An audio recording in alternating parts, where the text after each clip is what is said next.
Hello everyone and welcome back to another video of this course. In this video, we are going to add our body text to our typography style. So without further ado, let's get started by duplicating the last group.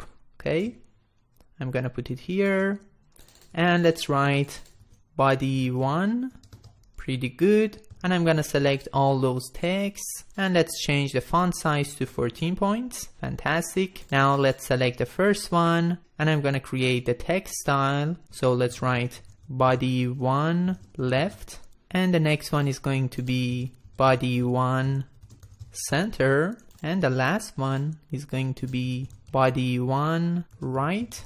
Pretty good. Now let's rename our groups.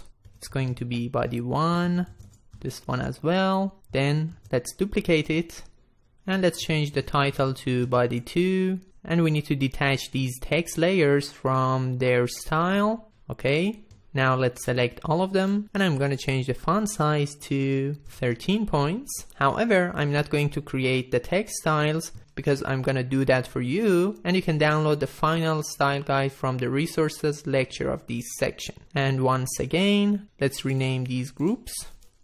Body 2 as well, and I'm gonna duplicate it for the last time. Let's rename it to body 3 and I'm gonna select all these texts and let's change the font size to 11 points. Alright guys, we successfully created our typography style guide together. So now let's go ahead and check it out. I'm gonna create a text. Let's write title.